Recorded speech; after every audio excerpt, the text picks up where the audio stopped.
Hey YouTube, today I'm on top of this advertising billboard because in this episode we're going to be reviewing this LEGO advertising sign mock.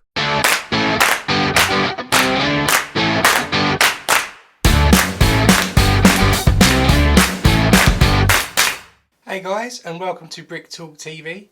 Terry here, and today we're looking at a mock by Unique Brick. I've put a link to their website in the description below, so be sure to look that out. This site offers various mocks from buildings to vehicles, but this LEGO welcome sign caught my eye actually on eBay originally. So I headed over to the website and I purchased the instructions slightly cheaper on the website than eBay, and it included the parts list. Check the card out here to watch a video on how to upload part lists to bricklink.com, and I'll show you how to do that step by step. The instructions for this welcome sign cost $10 and they're in a PDF format. The quality is good enough to use, but I did find some areas a little tricky as there are some black coloured parts on top of each other, and so there were a few mistakes of overlapping tiles as well in 2 or 3 places as I was going through the instructions, and it was difficult sometimes to keep track of this tiling at the front to make sure I had the right sequence going on.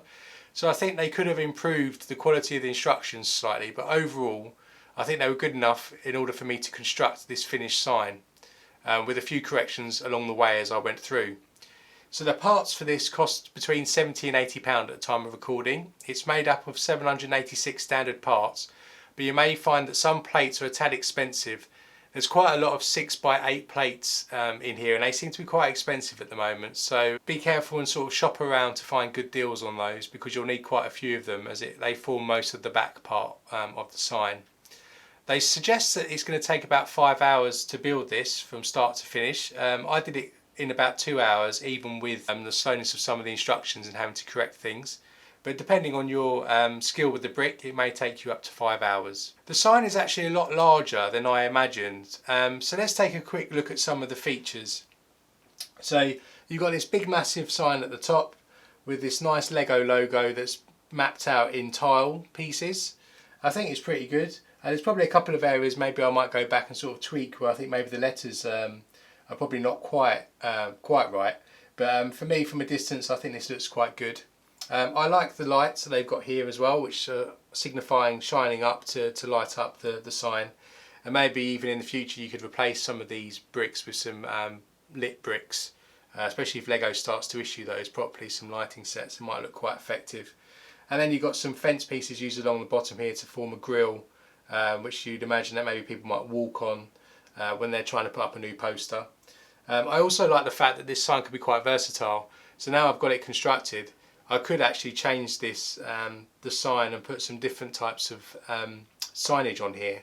So maybe I want to do welcome, or I could put a population number to say how many minifigs are actually living in my city, and I might well do that in the future. I might also adapt this and scale it down a bit, because it is rather large, and probably a bit larger than I was hoping for, to be honest. Because I kind of wanted something maybe half the size in terms of the area here, because it does kind of take a prominent space, especially depending on the size of your city. If you've got a huge basement with a massive city, then it's probably is a good size, whereas mine's probably slightly on the smaller side, where I've only got 1 or 2 rooms with tables in, so this kind of would dominate the skyline when I put it into place. Then further down the design, you've got a nice ladder here for minifigs to access it. And then you've got the pole that it's sitting on here. It might be quite nice actually in the future for me to stick a minifig on here to make out that, with a broom, to maybe make out that they're pasting this poster up, just to give it a bit more interest as well. And I'm actually planning on sticking this advertising billboard on top of the Ghostbuster firehouse in my city.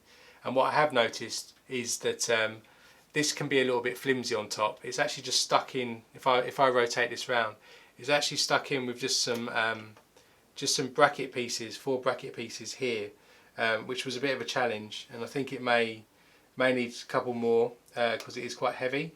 What I found when I did try and stick it onto the Ghostbuster firehouse is that the firehouse roof isn't actually thick enough to take the weight, so I'm probably going to have to reinforce it with some more plates on top of the roof, just so that the weight looks okay and doesn't bow the roof too much on top of the Ghostbuster firehouse. So overall this build was straightforward. The parts, as I said, can be a little expensive, so you may have to look around for reasonable priced plates. The instructions are good enough to follow, but you may need to adjust brightness on your device in order to see the black parts clearly and see how they're aligned. It's also a lot larger than I thought, so make sure you have room in your city and check the dimensions on the website. My plan, as I said, is to put this on the Ghostbuster Firehouse, but I think I may have to reinforce the roof due to the weight, and I may need to look at a cleverer way of attaching it so it's more secure than the current pole just provides at the bottom. As mentioned, all the links to purchase are in the description below. If you find this review helpful, please hit the like button and hit subscribe and the bell to be alerted of new reviews which will be coming up and hitting the channel. I've not been sponsored for this promotion, I've just actually purchased it off my own back, and I thought you guys might be interested. As I said, you can get it from eBay or from the website direct, and I'm sure there's other websites that they're selling this on. So check those descriptions out in the bottom. I hope you found this useful. So until next time, stay safe and I'll see you then.